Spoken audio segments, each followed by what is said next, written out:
Всем привет! Меня зовут Вика. Давайте посмотрим новый расклад Таро для мужчин. Кто вас любит и ненавидит одновременно? Как всегда, настраивайтесь на расклад. Для энергообмена ставьте лайк, подписывайтесь на мой канал. Делитесь видео с друзьями. Опа, авария. Кто-то ко мне спешит. Так, сейчас.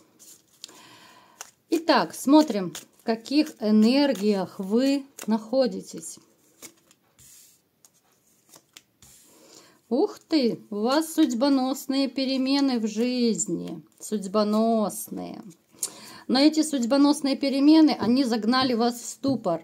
Опять же, да, помним, что общий расклад, поэтому разбираем разные варианты. Кто-то сейчас находится в таком положении, кто-то был раньше. То есть это были такие судьбоносные кардинальные перемены. Они связаны с враньем, с предательством. Они связаны, ну, мягко говоря, с не очень приятной ситуацией, да. Вы, когда вот это все произошло в вашей жизни, да, вот эти все перемены, перипетии, вы довольно сильно задумались вообще о своей жизни и, может быть, даже о смысле жизни. Здесь произошла и кардинальная такая сильная переоценка ценностей. Вообще вы задумались, как вы жили, для кого вы жили, да. Здесь такой еще момент, что вы как будто начинаете осознавать, что, может быть, полжизни прожито, у кого-то, может быть, даже большая часть жизни прожита, а вы все как-то вот по жизни отдавали для других, да, вот жили для других, а про себя забывали.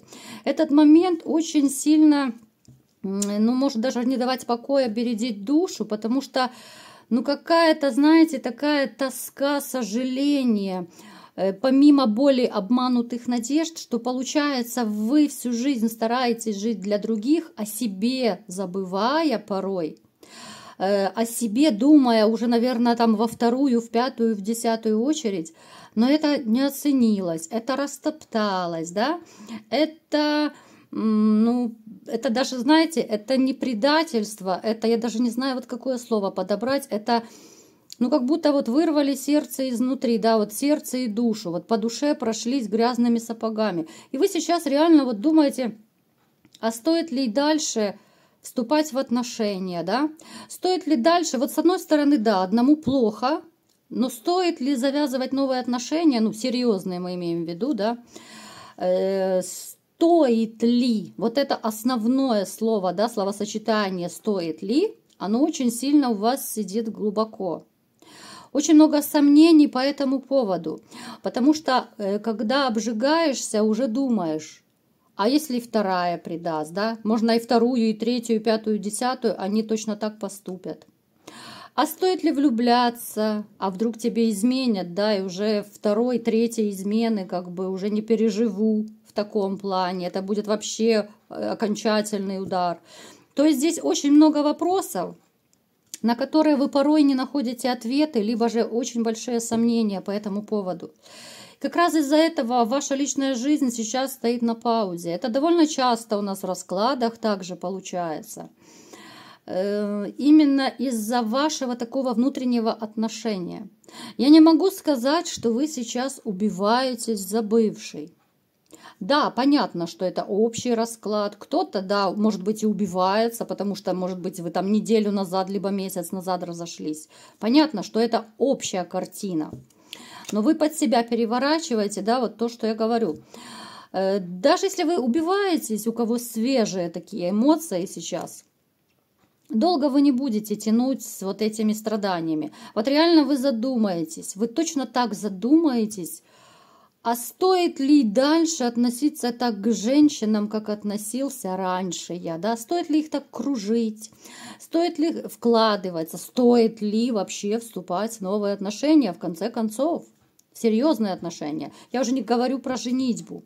Хотя, да, порой вот и одному бывает, кошки скребут на душе, очень плохо бывает, да? Душа болит, а сердце плачет, как в песне. Но, тем не менее, очень глубокие размышления по этому поводу присутствуют. Теперь еще смотрите, по поводу того, у кого нет отношений. Делаю акцент. И женщин нет не потому, что вот, я не знаю, вы такой-сякой плохой, либо же там женщины все вокруг плохие, недостойные. Нет. Вы именно внутри, вот в душе, да, как хотите, в сердце, в душе, в голове, вы не готовы к новым отношениям абсолютно.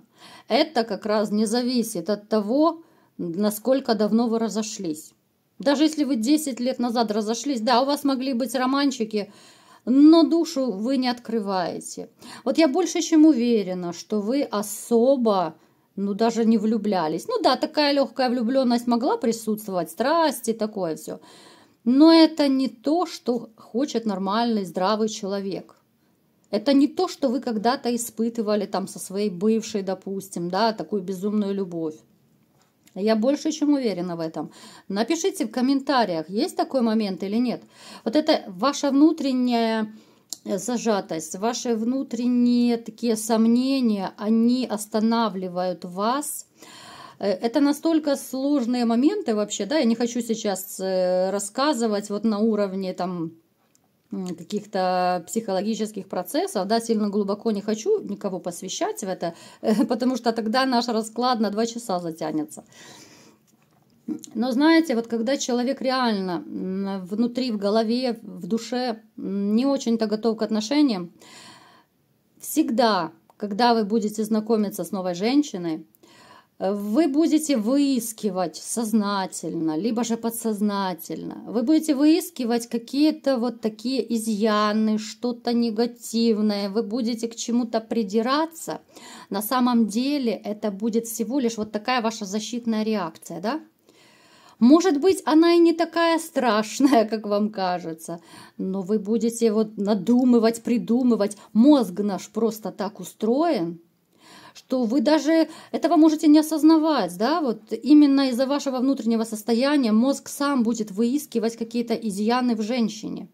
Хоть их, может быть, там нет, либо же практически нет. Просто вот защитный барьер. Это защитное свойство психики, чтобы сильно не углубляться.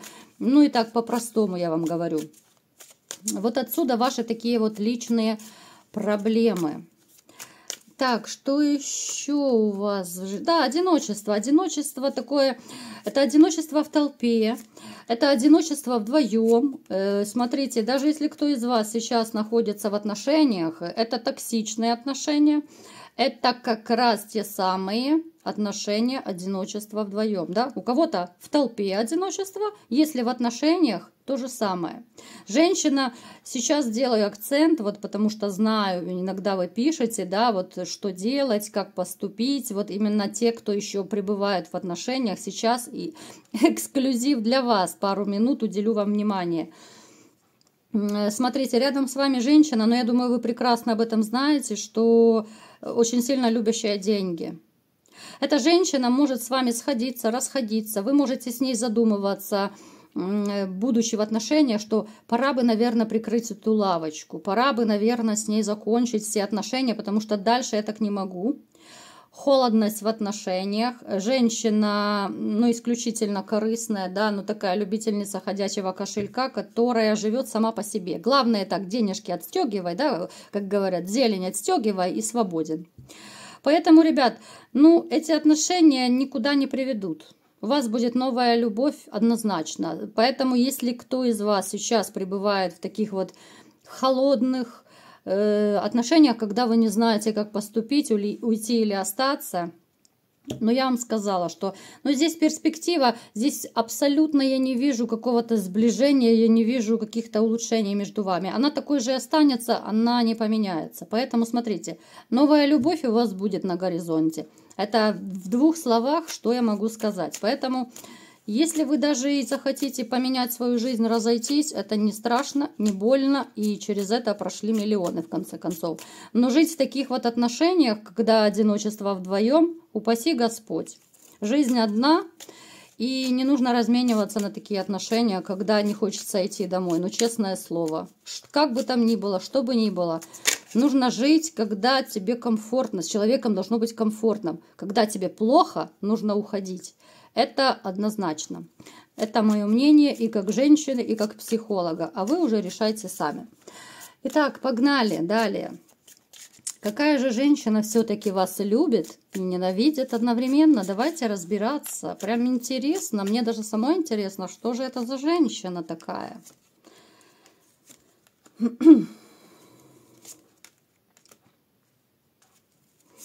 Смотрите, это женщина, которая...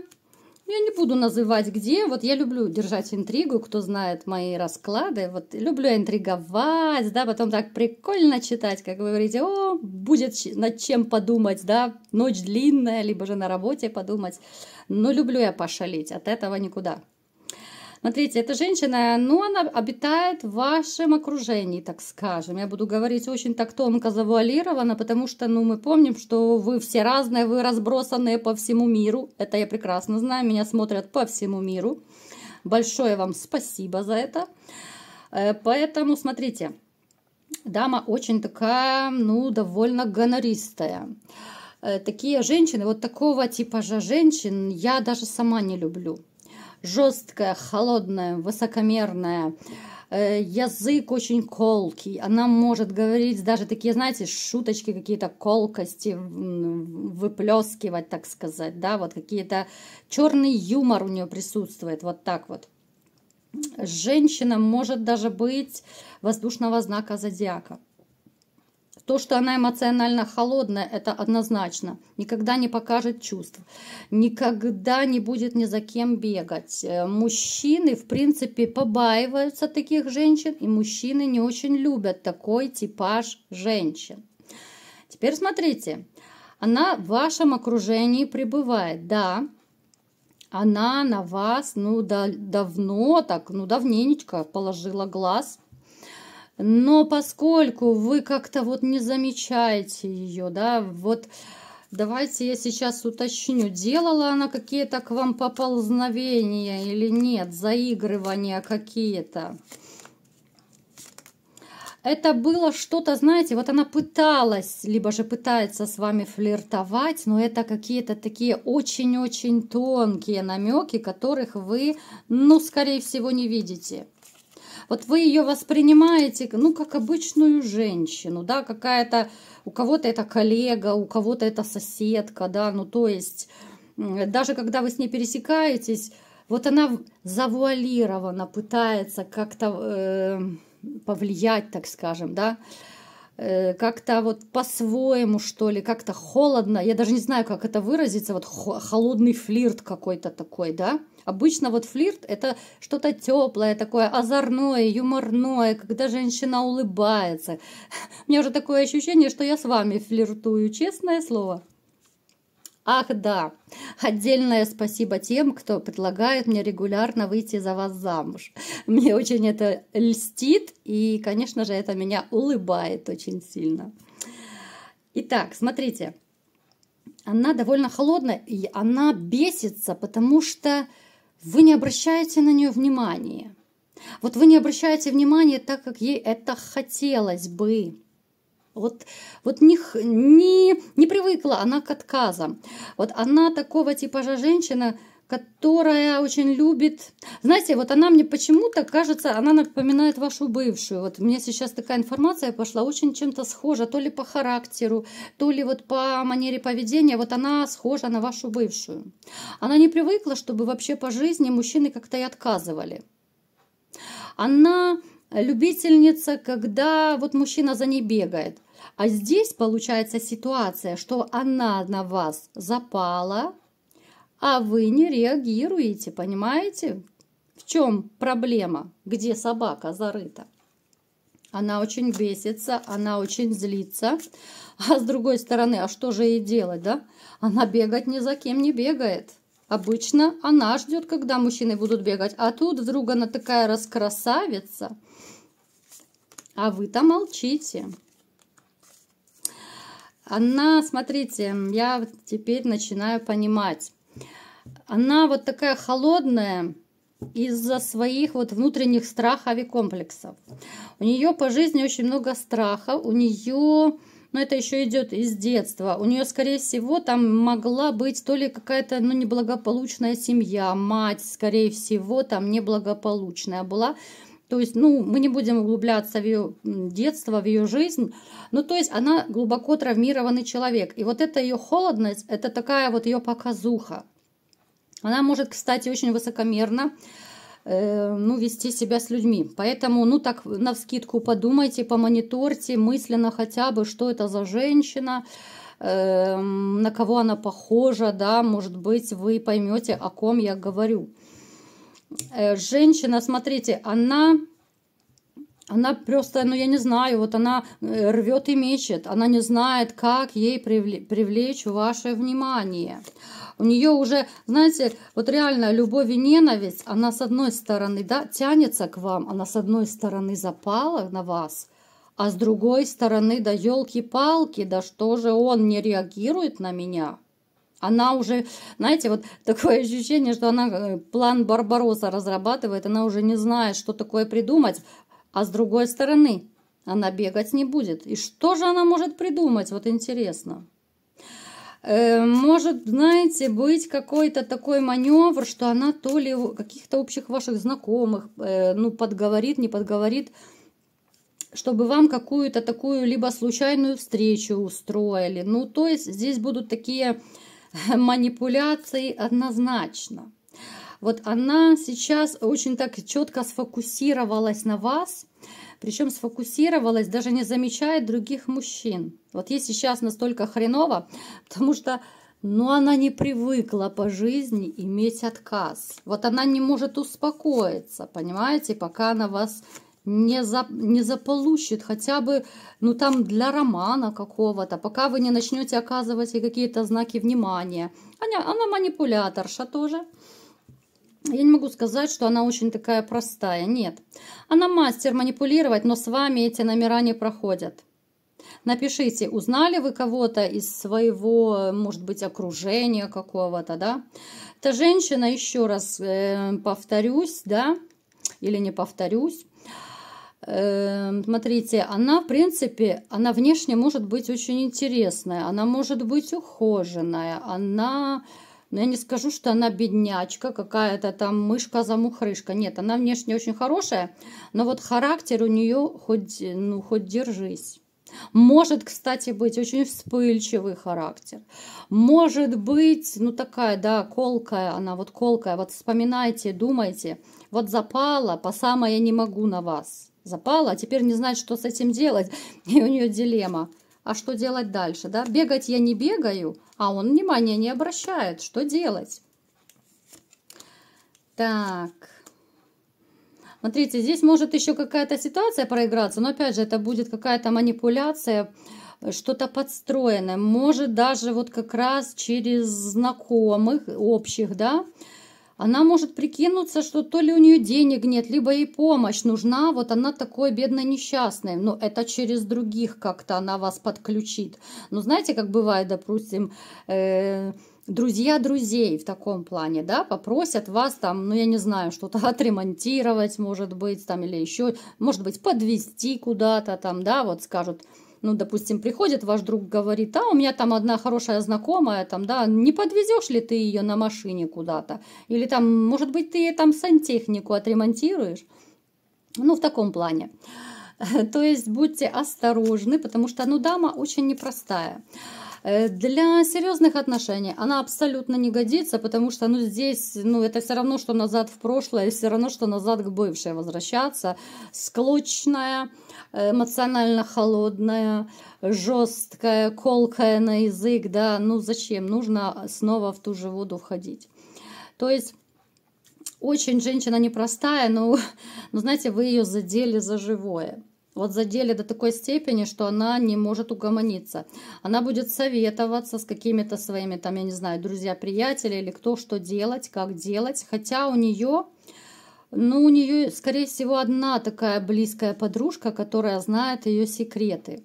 Потому что, ну, такие женщины, они обычно о своих каких-то проблемах, тем более внутренних проблемах, каких-то неудачах, они никогда особо не рассказывают. Потому что она привыкла, что для окружающих она всегда на высоте, она всегда королева, она всегда суперзвезда. Поэтому подумайте, да, может быть, вы узнаете кого-то из своего окружения. Ну, задели вы, конечно, даму, эту очень задели. Мучается бедненькая, что вы на нее внимания не обращаете. Хотя, кстати, я думаю, все-таки вы узнаете. Пусть не сразу, но я вот почему-то уверена, что вы узнаете кого-то из своего окружения, потому что, ну, эту женщину невозможно не заметить. Вот именно какая-то жесткость, холод какой-то от нее идет, да, вот даже энергетически с ней может быть неприятно общаться. Вспоминайте, где вы пересекались. У всех это будет абсолютно по-разному. Кто-то может где угодно, я не знаю, там в магазине, в больнице, в парикмахерской, где-то на днях рождения, там в компании, где угодно. Но даму вы зацепили. Дама не спит ночами, дама мучается, дама переживает. Ну, давайте хорошо напоследок все-таки уточним. Вот если бы вы клюнули на нее, да, вот что бы у вас с ней могло быть? Ну, для серьезных отношений это я 100% не рекомендую. Ну вот, нет. Это, во-первых, был бы какой-то скоротечный роман, вот она бы, да, уложила вас, своего добилась и все, и вам бы причинила боль. Это может быть даже по типу, что, допустим, в постель затащила, а потом заблокировала в телефоне, и все. Ну, то есть это такой довольно болезненный опыт у вас бы был. Поэтому я вас предостерегаю, мои хорошие, предостерегаю именно от такой вот новой душевной боли. Будьте бдительны, будьте внимательны, фильтруйте, включайте мозги, включайте интуицию, которая у вас очень хорошо развита, и вперед к новым отношениям, но не с такой женщиной. Боже упаси с такой быть. Вот такой был расклад. Кому понравился, ставьте лайк, подписывайтесь на мой канал, делитесь видео с друзьями и всем пока!